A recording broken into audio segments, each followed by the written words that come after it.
श्री गणेशाय नमः। अथ श्री व्यासकृतं पितृस्तोत्रम्।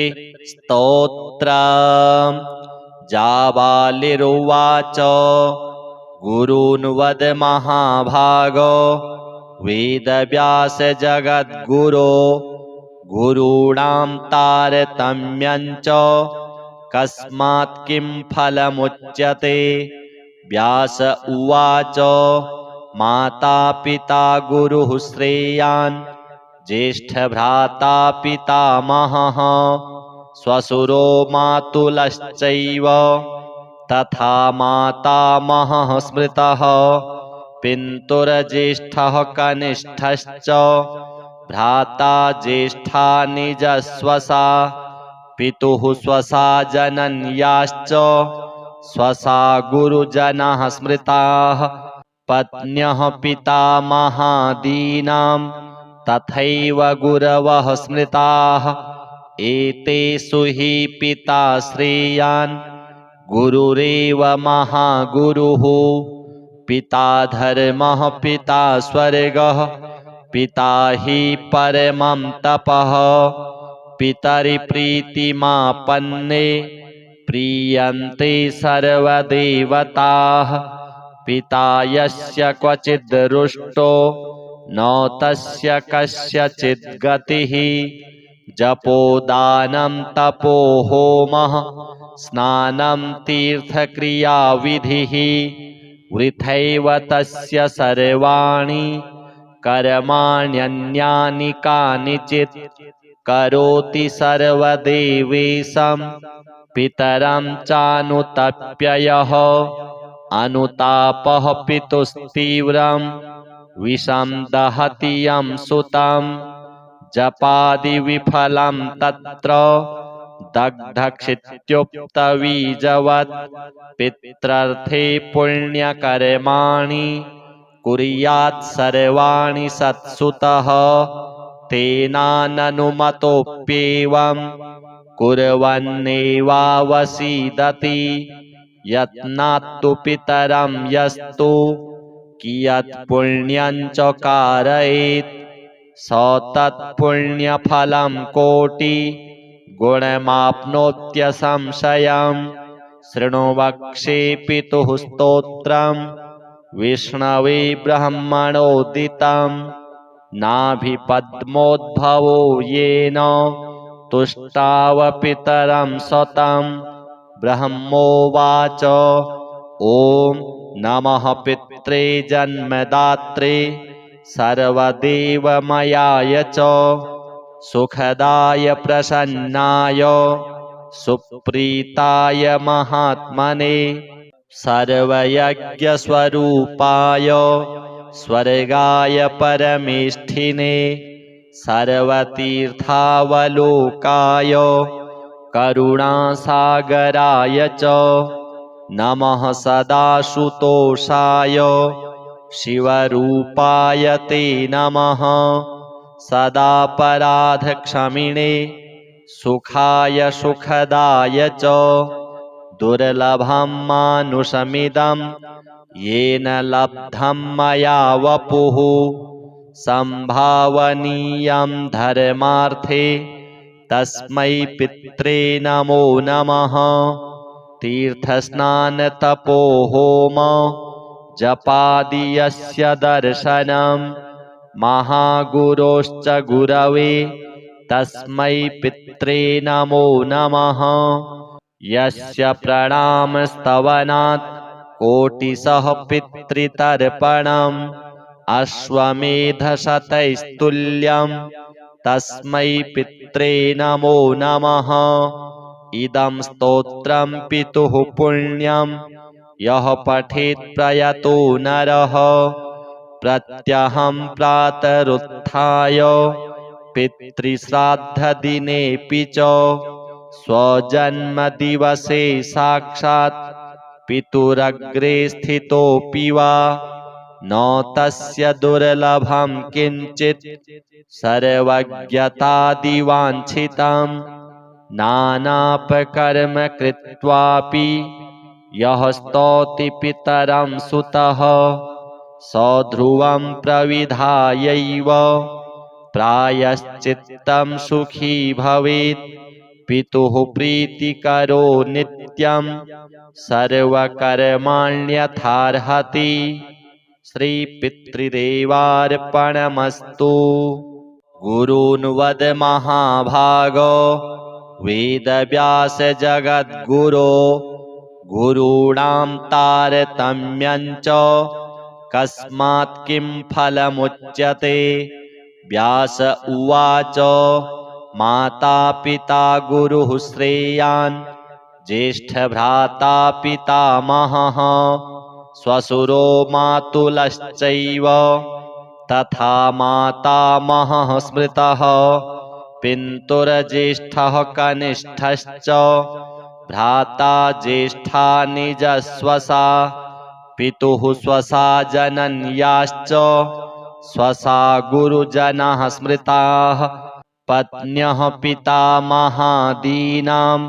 तथैव गुरवः स्मृताः एतेषु हि पिता श्रेयान् गुरुरेव महागुरुः पिता धर्मः पिता स्वर्गः पिता हि परमं तपः पितरिप्रीतिमापन्ने प्रीयन्ते सर्वदेवताः पिता यस्य क्वचिद् रुष्टो न तस्य कस्यचिद् गतिः जपोदानं तपो होमः स्नानं तीर्थक्रियाविधिः वृथैव तस्य सर्वाणि कर्माण्यन्यानि कानिचित् करोति सर्वदेवेशं पितरं चानुतप्ययः अनुतापः पितुस्तीव्रं विषं दहति यं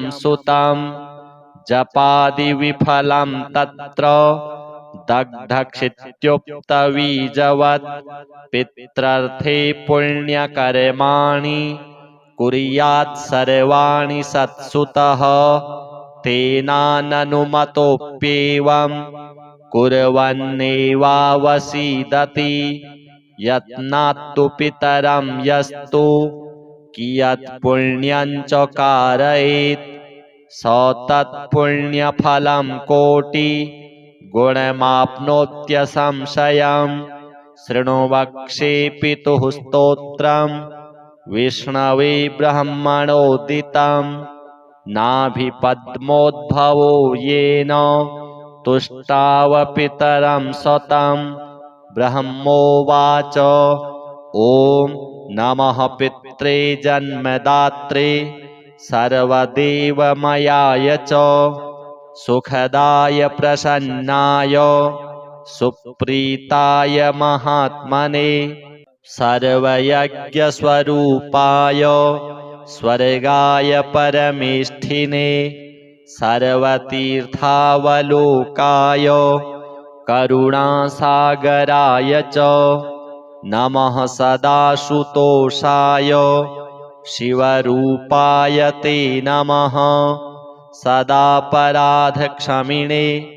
सुखाय सुखदाय च दुर्लभं मानुषमिदं येन लब्धं मया वपुः संभावनीयं धर्मार्थे तस्मै पित्रे नमो नमः तीर्थस्नानतपोहोम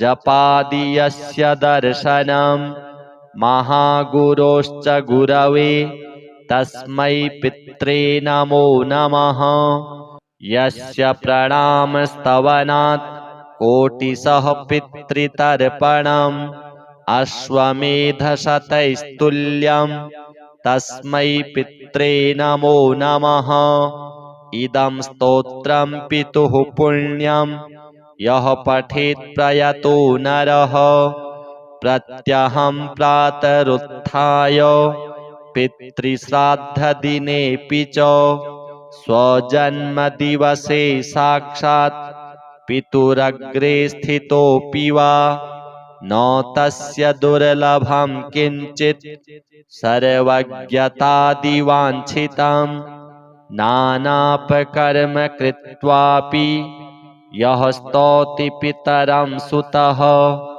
स ध्रुवं प्रविधायैव प्रायश्चित्तं सुखी भवेत्। पितुः प्रीतिकरो नित्यं सर्वकर्माण्यथार्हति। श्रीपितृदेवार्पणमस्तु। गुरून् वद महाभागो वेदव्यास जगद्गुरो गुरूणां तारतम्यं च कस्मात् किं फलमुच्यते। व्यास उवाच माता पिता गुरुः श्रेयान् ज्येष्ठभ्राता पितामहः श्वशुरो मातुलश्चैव तथा मातामहः स्मृतः पितुर्ज्येष्ठः कनिष्ठश्च भ्राता ज्येष्ठा निजस्वसा पितुः स्वसा जनन्याश्च स्वसा गुरुजनाः स्मृताः पत्न्यः पितामहादीनां तथैव गुरवः स्मृताः एतेषु हि पिता श्रेयान् गुरुरेव महागुरुः पिता धर्मः पिता स्वर्गः पिता हि परमं तपः पितरिप्रीतिमापन्ने प्रीयन्ते सर्वदेवताः पिता यस्य क्वचिद् रुष्टो न तस्य कस्यचिद् गतिः जपोदानं तपो होमः स्नानं तीर्थक्रियाविधिः वृथैव तस्य सर्वाणि कर्माण्यन्यानि कानिचित् करोति सर्वदेवेशं पितरं चानुतप्ययः अनुतापः पितुस्तीव्रं विषं दहति यं सुतं जपादिविफलं तत्र दग्धक्षित्युक्तबीजवत् पित्रर्थे पुण्यकर्माणि कुर्यात् सर्वाणि सत्सुतः तेनाननुमतोऽप्येवं कुर्वन्नेवावसीदति यत्नात्तु पितरं यस्तु कियत् पुण्यं च कारयेत् स तत्पुण्यफलं कोटि गुणमाप्नोत्यसंशयम् शृणु वक्ष्ये पितुः स्तोत्रम् विष्णवे ब्रह्मणोदितं नाभिपद्मोद्भवो येन तुष्टाव पितरं सतं ब्रह्मोवाच ॐ नमः पित्रे जन्मदात्रे सर्वदेवमयाय च सुखदाय प्रसन्नाय सुप्रीताय महात्मने सर्वयज्ञस्वरूपाय स्वर्गाय परमेष्ठिने सर्वतीर्थावलोकाय करुणासागराय च नमः सदाशुतोषाय शिवरूपाय ते नमः सदापराधक्षमिणे सुखाय सुखदाय च दुर्लभं मानुषमिदं येन लब्धं मया वपुः संभावनीयं धर्मार्थे तस्मै पित्रे नमो नमः तीर्थस्नानतपोहोम जपादि यस्य दर्शनं महागुरोश्च गुरवे तस्मै पित्रे नमो नमः यस्य प्रणामस्तवनात् कोटिशः पितृतर्पणम् अश्वमेधशतैस्तुल्यं तस्मै पित्रे नमो नमः इदं स्तोत्रं पितुः पुण्यं यः पठेत् प्रयतो नरः प्रत्यहं प्रातरुत्थाय पितृश्राद्धदिनेऽपि च स्वजन्मदिवसे साक्षात् पितुरग्रे स्थितोऽपि वा न तस्य दुर्लभं किञ्चित् सर्वज्ञतादिवाञ्छितम् नानापकर्म कृत्वापि यः स्तौति पितरं सुतः स ध्रुवं प्रविधायैव प्रायश्चित्तं सुखी भवेत्। पितुः प्रीतिकरो नित्यं सर्वकर्माण्यथार्हति। श्रीपितृदेवार्पणमस्तु। गुरून् वद महाभागो वेदव्यास जगद्गुरो गुरूणां तारतम्यं च कस्मात् किं फलमुच्यते। व्यास उवाच माता पिता गुरुः श्रेयान् ज्येष्ठभ्राता पितामहः श्वशुरो मातुलश्चैव तथा मातामहः स्मृतः पितुर्ज्येष्ठः कनिष्ठश्च भ्राता ज्येष्ठा निजस्वसा पितुः स्वसा जनन्याश्च स्वसा गुरुजनाः स्मृताः पत्न्यः पितामहादीनां तथैव गुरवः स्मृताः एतेषु हि पिता श्रेयान् गुरुरेव महागुरुः पिता धर्मः पिता स्वर्गः पिता हि परमं तपः पितरिप्रीतिमापन्ने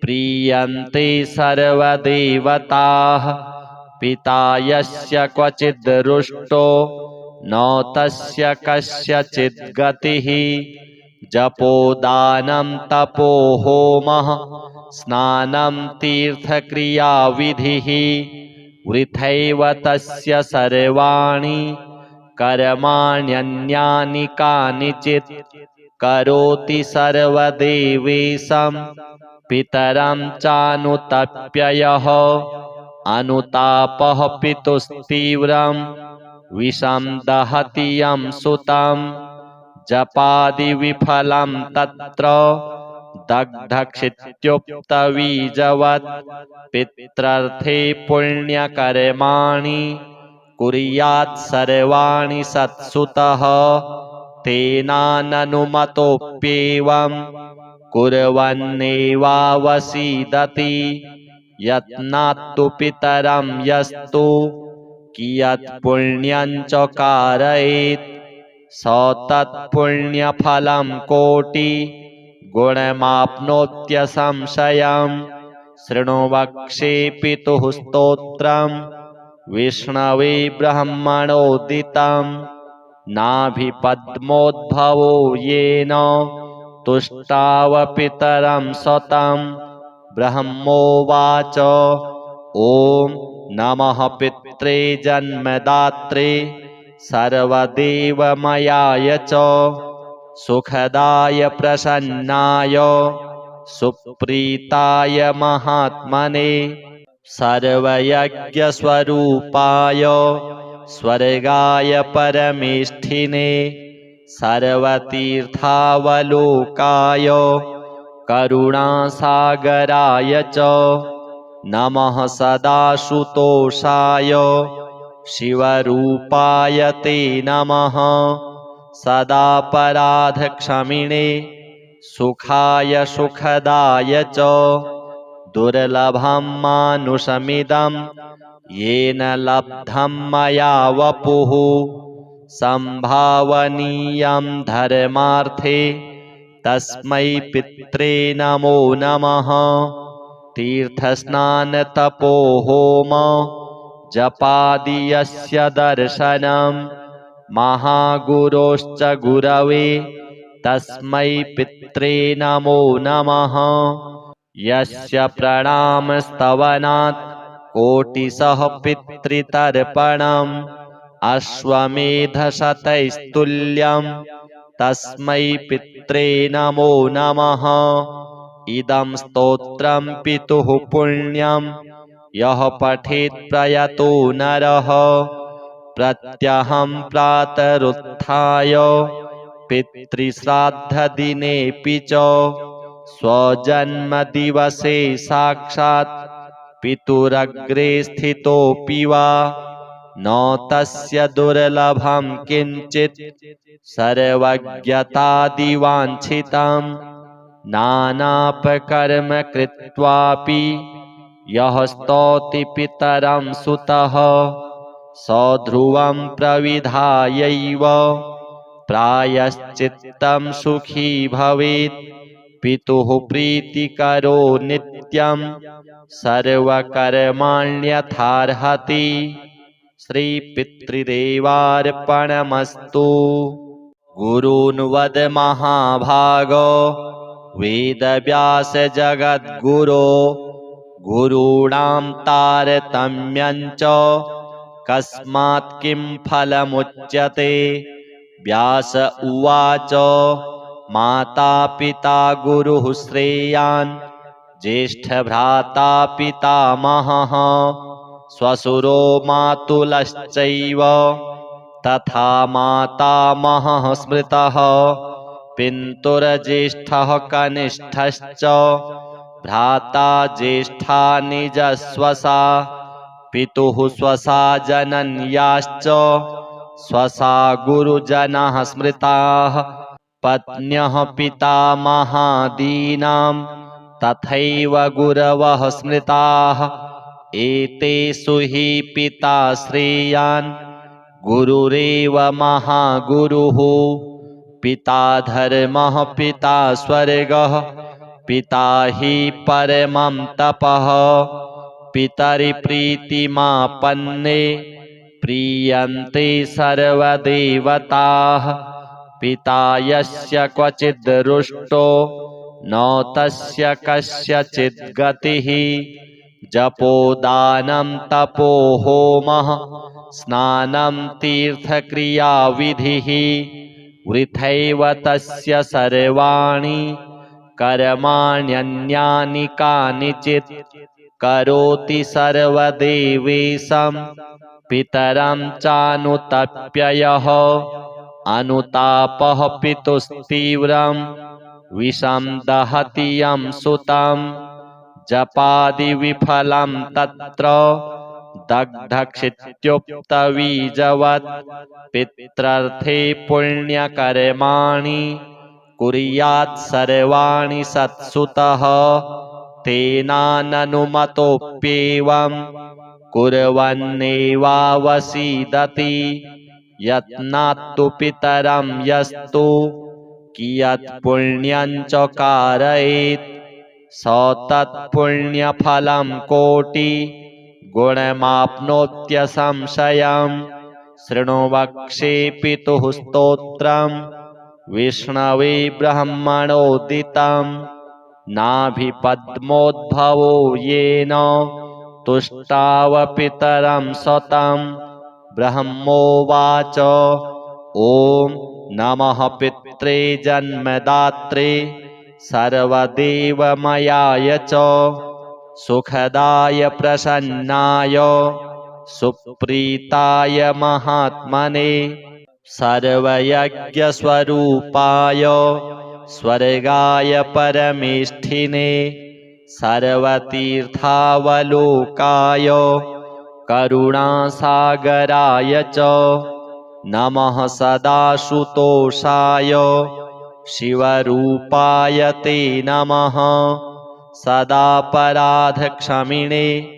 सुखाय सुखदाय च दुर्लभं मानुषमिदं येन लब्धं मया वपुः संभावनीयं धर्मार्थे तस्मै पित्रे नमो नमः तीर्थस्नानतपोहोम जपादि यस्य दर्शनं महागुरोश्च गुरवे तस्मै पित्रे नमो नमः यस्य प्रणामस्तवनात् कोटिशः पितृतर्पणम् अश्वमेधशतैस्तुल्यं तस्मै पित्रे नमो नमः इदं स्तोत्रं पितुः पुण्यं यः पठेत् प्रयतो नरः प्रत्यहं प्रातरुत्थाय पितृश्राद्धदिनेऽपि च स्वजन्मदिवसे साक्षात् पितुरग्रे स्थितोऽपि वा न तस्य दुर्लभं किञ्चित् सर्वज्ञतादिवाञ्छितं नानापकर्म कृत्वापि यः स्तौति पितरं सुतः स ध्रुवं प्रविधायैव प्रायश्चित्तं सुखी भवेत् पितुः प्रीतिकरो नित्यं सर्वकर्माण्यथार्हति। श्रीपितृदेवार्पणमस्तु। गुरून् वद महाभागो वेदव्यास जगद्गुरो गुरूणां तारतम्यं च कस्मात् किं फलमुच्यते। व्यास उवाच माता पिता गुरुः श्रेयान् ज्येष्ठभ्राता पितामहः श्वशुरो मातुलश्चैव तथा मातामहः स्मृतः पितुर्ज्येष्ठः कनिष्ठश्च भ्राता ज्येष्ठा निजश्वसा पितुः स्वसा जनन्याश्च स्वसा गुरुजनाः स्मृताः पत्न्यः पितामहादीनां तथैव गुरवः स्मृताः एतेषु हि पिता श्रेयान् गुरुरेव महागुरुः पिता धर्मः पिता स्वर्गः पिता हि परमं तपः पितरिप्रीतिमापन्ने प्रीयन्ते सर्वदेवताः पिता यस्य क्वचिद् रुष्टो न तस्य कस्यचिद् गतिः जपोदानं तपो होमः स्नानं तीर्थक्रियाविधिः वृथैव तस्य सर्वाणि कर्माण्यन्यानि कानिचित् करोति सर्वदेवेशं पितरं चानुतप्ययः अनुतापः पितुस्तीव्रं विषं दहति यं सुतं जपादिविफलं तत्र दग्धक्षित्युक्तबीजवत् पित्रर्थे पुण्यकर्माणि कुर्यात् सर्वाणि सत्सुतः तेनाननुमतोऽप्येवं कुर्वन्नेवावसीदति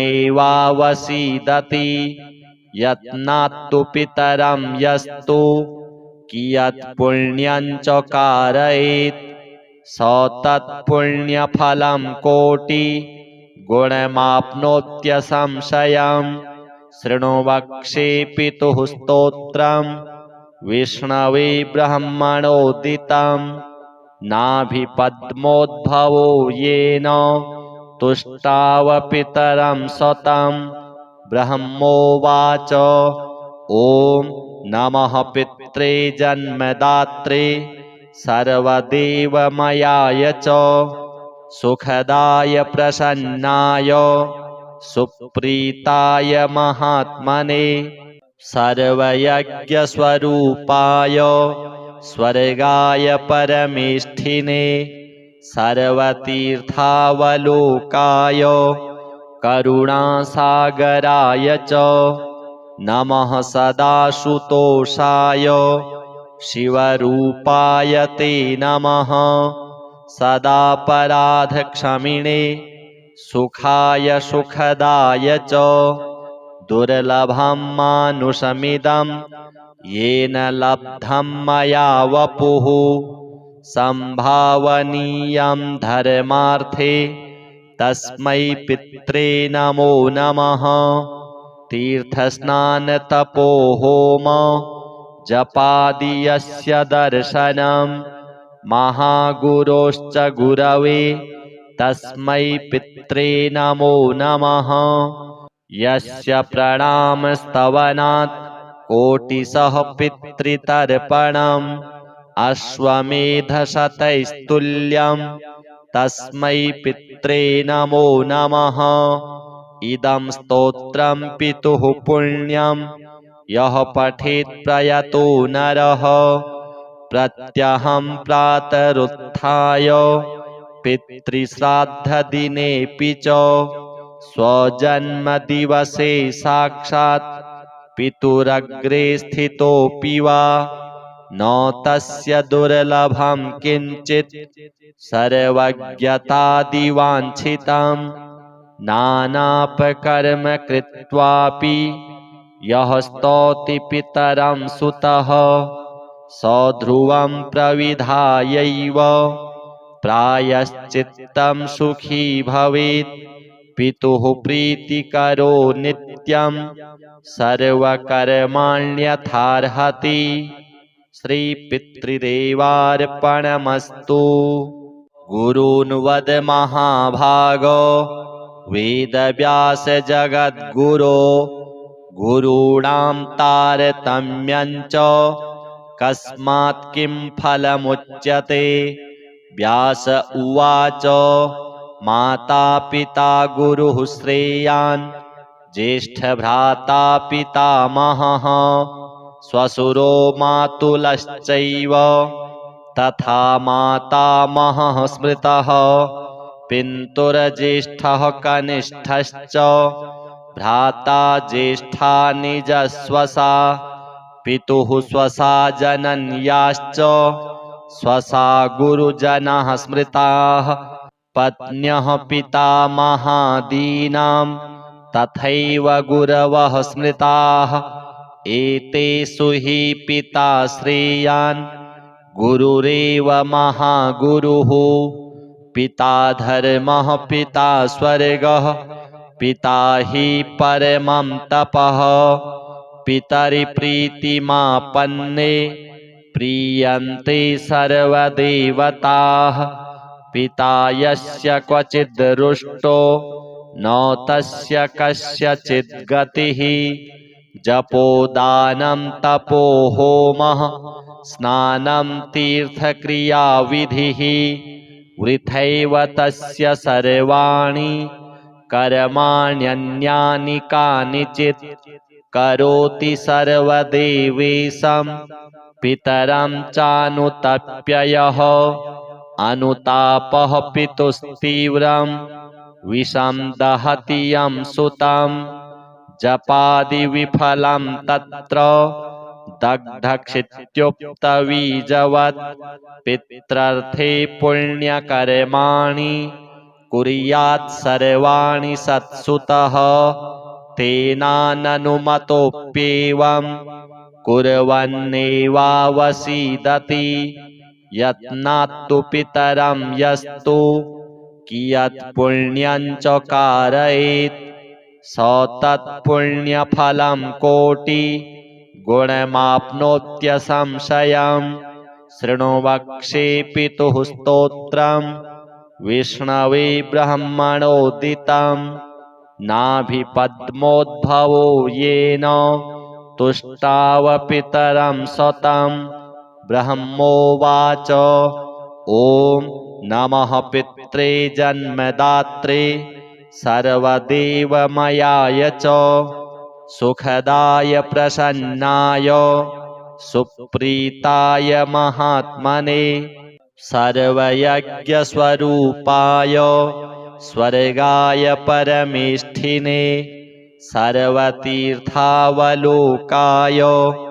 करुणासागराय च नमः सदाशुतोषाय शिवरूपाय ते नमः सदापराधक्षमिणे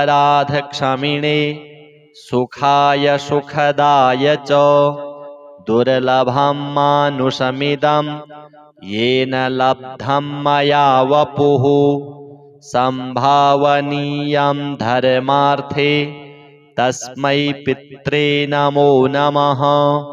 तीर्थस्नानतपोहोम जपादि यस्य दर्शनं महागुरोश्च गुरवे तस्मै पित्रे नमो नमः।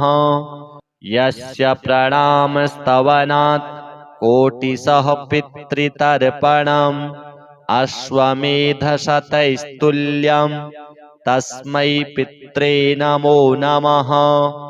इदं स्तोत्रं पितुः पुण्यं यः पठेत् प्रयतो नरः प्रत्यहं प्रातरुत्थाय पितृश्राद्धदिनेऽपि च स्वजन्मदिवसे साक्षात् पितुरग्रे स्थितोऽपि वा न तस्य दुर्लभं किञ्चित् सर्वज्ञतादिवाञ्छितं नानापकर्म कृत्वापि यः स्तौति पितरं सुतः स ध्रुवं प्रविधायैव प्रायश्चित्तं सुखी भवेत्।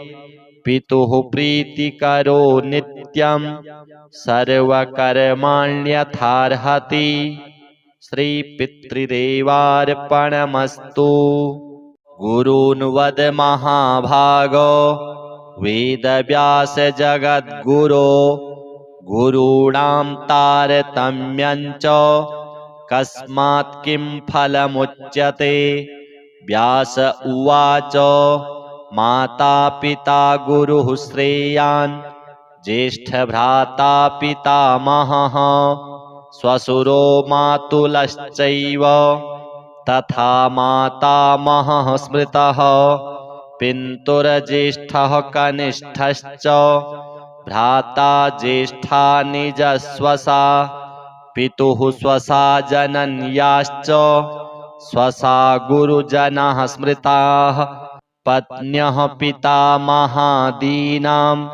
तथैव गुरवः स्मृताः एतेषु हि पिता श्रेयान् गुरुरेव महागुरुः। पिता धर्मः पिता स्वर्गः पिता हि परमं तपः पितरिप्रीतिमापन्ने प्रीयन्ते सर्वदेवताः। पिता यस्य क्वचिद् रुष्टो न तस्य कस्यचिद् गतिः जपोदानं तपो होमः स्नानं तीर्थक्रियाविधिः वृथैव तस्य सर्वाणि कर्माण्यन्यानि कानिचित् करोति सर्वदेवेशं पितरं चानुतप्ययः अनुतापः पितुस्तीव्रं विषं दहति यं सुतं जपादिविफलं तत्र दग्धक्षित्युक्तबीजवत् पित्रर्थे पुण्यकर्माणि कुर्यात् सर्वाणि सत्सुतः तेनाननुमतोऽप्येवं कुर्वन्नेवावसीदति यत्नात्तु पितरं यस्तु कियत् पुण्यं च कारयेत् स तत्पुण्यफलं कोटि गुणमाप्नोत्यसंशयम्। शृणु वक्ष्ये पितुः स्तोत्रम् विष्णवे ब्रह्मणोदितं नाभिपद्मोद्भवो येन तुष्टाव पितरं सतं। ब्रह्मोवाच ॐ नमः पित्रे जन्मदात्रे सर्वदेवमयाय च सुखदाय प्रसन्नाय सुप्रीताय महात्मने सर्वयज्ञस्वरूपाय स्वर्गाय परमेष्ठिने सर्वतीर्थावलोकाय करुणासागराय च नमः सदाशुतोषाय शिवरूपाय ते नमः सदापराधक्षमिणे सुखाय सुखदाय च दुर्लभं मानुषमिदं येन लब्धं मया वपुः संभावनीयं धर्मार्थे तस्मै पित्रे नमो नमः। तीर्थस्नानतपोहोम जपादि यस्य दर्शनं महागुरोश्च गुरवे तस्मै पित्रे नमो नमः। यस्य प्रणामस्तवनात् कोटिशः पितृतर्पणम् अश्वमेधशतैस्तुल्यं तस्मै पित्रे नमो नमः। इदं स्तोत्रं पितुः पुण्यं यः पठेत् प्रयतो नरः प्रत्यहं प्रातरुत्थाय पितृश्राद्धदिनेऽपि च स्वजन्मदिवसे साक्षात् पितुरग्रे स्थितोऽपि वा न तस्य दुर्लभं किञ्चित् सर्वज्ञतादिवाञ्छितं नानापकर्म कृत्वापि यः स्तौति पितरं सुतः स ध्रुवं प्रविधायैव प्रायश्चित्तं सुखी भवेत्। पितुः प्रीतिकरो नित्यं सर्वकर्माण्यथार्हति। श्रीपितृदेवार्पणमस्तु। गुरून् वद महाभागो वेदव्यास जगद्गुरो गुरूणां तारतम्यं च कस्मात् किं फलमुच्यते। व्यास उवाच माता पिता गुरुः श्रेयान् ज्येष्ठभ्राता पितामहः श्वशुरो मातुलश्चैव तथा मातामहः स्मृतः। पितुर्ज्येष्ठः कनिष्ठश्च भ्राता ज्येष्ठा निजस्वसा पितुः स्वसा जनन्याश्च स्वसा गुरुजनाः स्मृताः। पत्न्यः पितामहादीनां तथैव गुरवः स्मृताः। एतेषु हि पिता श्रेयान् गुरुरेव महागुरुः। पिता धर्मः पिता स्वर्गः पिता हि परमं तपः। पितरिप्रीतिमापन्ने प्रीयन्ते सर्वदेवताः। पिता यस्य क्वचिद् रुष्टो न तस्य कस्यचिद् गतिः। जपोदानं तपो होमः स्नानं तीर्थक्रियाविधिः वृथैव तस्य सर्वाणि कर्माण्यन्यानि कानिचित्। करोति सर्वदेवेशं पितरं चानुतप्ययः। अनुतापः पितुस्तीव्रं विषं दहति यं सुतं। जपादिविफलं तत्र दग्धक्षित्युक्तबीजवत्। पित्रर्थे पुण्यकर्माणि कुर्यात् सर्वाणि सत्सुतः। तेनाननुमतोऽप्येवं कुर्वन्नेवावसीदति। यत्नात्तु पितरं यस्तु कियत् पुण्यं च कारयेत् स तत्पुण्यफलं कोटि गुणमाप्नोत्यसंशयम्। शृणु वक्ष्ये पितुः स्तोत्रं विष्णवे ब्रह्मणोदितं। नाभिपद्मोद्भवो येन तुष्टाव पितरं सतं। ब्रह्मोवाच ॐ नमः पित्रे जन्मदात्रे सर्वदेवमयाय च सुखदाय प्रसन्नाय सुप्रीताय महात्मने सर्वयज्ञस्वरूपाय स्वर्गाय परमेष्ठिने सर्वतीर्थावलोकाय करुणासागराय च नमः सदाशुतोषाय शिवरूपाय ते नमः सदापराधक्षमिणे सुखाय सुखदाय च दुर्लभं मानुषमिदं येन लब्धं मया वपुः संभावनीयं धर्मार्थे तस्मै पित्रे नमो नमः तीर्थस्नानतपो होम जपादि यस्य दर्शनम् महागुरोश्च गुरवे तस्मै पित्रे नमो नमः। यस्य प्रणामस्तवनात् कोटिशः पितृतर्पणम् अश्वमेधशतैस्तुल्यम् तस्मै पित्रे नमो नमः।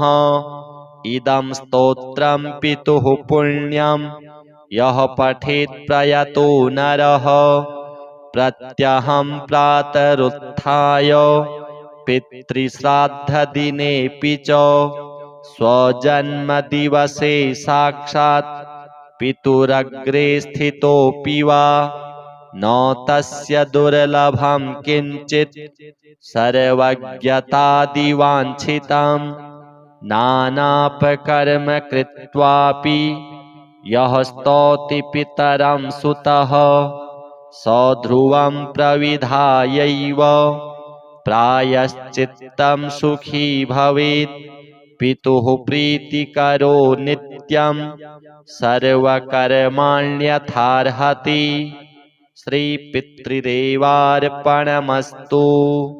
गुरून् वद महाभागो वेदव्यास जगद्गुरो गुरूणां तारतम्यं च कस्मात् किं फलमुच्यते। व्यास उवाच माता पिता गुरुः श्रेयान् ज्येष्ठभ्राता पितामहः श्वशुरो मातुलश्चैव तथा मातामहः स्मृतः पितुर्ज्येष्ठः कनिष्ठश्च भ्राता ज्येष्ठा निजस्वसा पितुः स्वसा जनन्याश्च स्वसा गुरुजनाः स्मृताः पत्न्यः पितामहादीनां तथैव गुरवः स्मृताः एतेषु हि पिता श्रेयान् गुरुरेव महागुरुः। पिता धर्मः पिता स्वर्गः पिता हि परमं तपः पितरिप्रीतिमापन्ने प्रीयन्ते सर्वदेवताः। पिता यस्य क्वचिद् रुष्टो न तस्य कस्यचिद् गतिः जपोदानं तपो होमः स्नानं तीर्थक्रियाविधिः वृथैव तस्य सर्वाणि कर्माण्यन्यानि कानिचित् करोति सर्वदेवेशं पितरं चानुतप्ययः अनुतापः पितुस्तीव्रं विषं दहति यं सुतं जपादिविफलं तत्र दग्धक्षित्युक्तबीजवत् पित्रर्थे पुण्यकर्माणि कुर्यात् सर्वाणि सत्सुतः तेनाननुमतोऽप्येवं कुर्वन्नेवावसीदति यत्नात्तु पितरं यस्तु कियत् पुण्यं च कारयेत् स तत्पुण्यफलं कोटि गुणमाप्नोत्यसंशयम्। शृणु वक्ष्ये पितुः स्तोत्रम् विष्णवे ब्रह्मणोदितं नाभिपद्मोद्भवो येन तुष्टावपितरं सतं। ब्रह्मोवाच ॐ नमः पित्रे जन्मदात्रे सर्वदेवमयाय च सुखदाय प्रसन्नाय सुप्रीताय महात्मने सर्वयज्ञस्वरूपाय स्वर्गाय परमेष्ठिने सर्वतीर्थावलोकाय करुणासागराय च नमः सदाशुतोषाय शिवरूपाय ते नमः सदापराधक्षमिणे सुखाय सुखदाय च दुर्लभं मानुषमिदं येन लब्धं मया वपुः संभावनीयं धर्मार्थे तस्मै पित्रे नमो नमः। तीर्थस्नानतपो होम जपादि यस्य दर्शनं महागुरोश्च गुरवे तस्मै पित्रे नमो नमः। यस्य प्रणामस्तवनात् कोटिशः पितृतर्पणम् अश्वमेधशतैस्तुल्यं तस्मै पित्रे नमो नमः। इदं स्तोत्रं पितुः पुण्यं यः पठेत् प्रयतो नरः प्रत्यहं प्रातरुत्थाय पितृश्राद्धदिनेऽपि च स्वजन्मदिवसे साक्षात् पितुरग्रे स्थितोऽपि वा न तस्य दुर्लभं किञ्चित् सर्वज्ञतादिवाञ्छितं नानापकर्म कृत्वापि यः स्तौति पितरं सुतः स ध्रुवं प्रविधायैव प्रायश्चित्तं सुखी भवेत्। पितुः प्रीतिकरो नित्यं सर्वकर्माण्यथार्हति। श्रीपितृदेवार्पणमस्तु। गुरून् वद महाभागो वेदव्यास जगद्गुरो गुरूणां तारतम्यं च कस्मात् किं फलमुच्यते।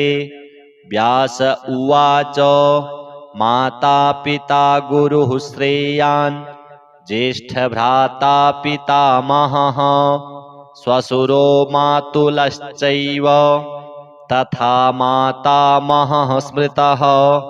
पितुर्ज्येष्ठः कनिष्ठश्च भ्राता ज्येष्ठा निजश्वसा पितुः स्वसा जनन्याश्च स्वसा गुरुजनाः स्मृताः। पत्न्यः पितामहादीनां तथैव गुरवः स्मृताः। एतेषु हि पिता श्रेयान् गुरुरेव महागुरुः। पिता धर्मः पिता स्वर्गः पिता हि परमं तपः। पितरिप्रीतिमापन्ने प्रीयन्ते सर्वदेवताः। पिता यस्य क्वचिद् रुष्टो न तस्य कस्यचिद् गतिः। जपोदानं तपो होमः स्नानं तीर्थक्रियाविधिः वृथैव तस्य सर्वाणि कर्माण्यन्यानि कानिचित्। करोति सर्वदेवेशं पितरं चानुतप्ययः। अनुतापः पितुस्तीव्रं विषं दहति यं सुतं। जपादिविफलं तत्र दग्धक्षित्युक्तबीजवत्। पित्रर्थे पुण्यकर्माणि कुर्यात् सर्वाणि सत्सुतः। तेनाननुमतोऽप्येवं कुर्वन्नेवावसीदति। यत्नात्तु पितरं यस्तु कियत् पुण्यं च कारयेत् स तत्पुण्यफलं कोटि गुणमाप्नोत्यसंशयम्। शृणु वक्ष्ये पितुः स्तोत्रं विष्णवे ब्रह्मणोदितं। नाभिपद्मोद्भवो येन तुष्टाव पितरं सतं। ब्रह्मोवाच ॐ नमः पित्रे जन्मदात्रे सर्वदेवमयाय च सुखदाय प्रसन्नाय सुप्रीताय महात्मने सर्वयज्ञस्वरूपाय स्वर्गाय परमेष्ठिने सर्वतीर्थावलोकाय करुणासागराय च नमः सदाशुतोषाय शिवरूपाय ते नमः सदापराधक्षमिणे सुखाय सुखदाय च दुर्लभं मानुषमिदं येन लब्धं मया वपुः संभावनीयं धर्मार्थे तस्मै पित्रे नमो नमः। तीर्थस्नानतपो होम जपादि यस्य दर्शनं महागुरोश्च गुरवे तस्मै पित्रे नमो नमः। यस्य प्रणामस्तवनात् कोटिशः पितृतर्पणम् अश्वमेधशतैस्तुल्यं तस्मै पित्रे नमो नमः।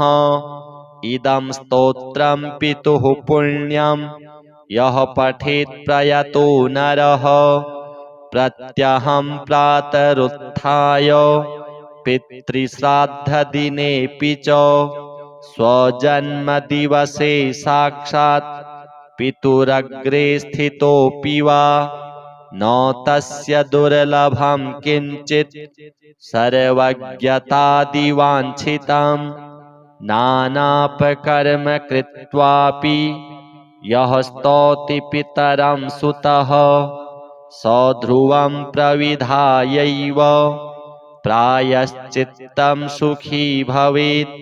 पितुः प्रीतिकरो नित्यं सर्वकर्माण्यथार्हति। श्रीपितृदेवार्पणमस्तु।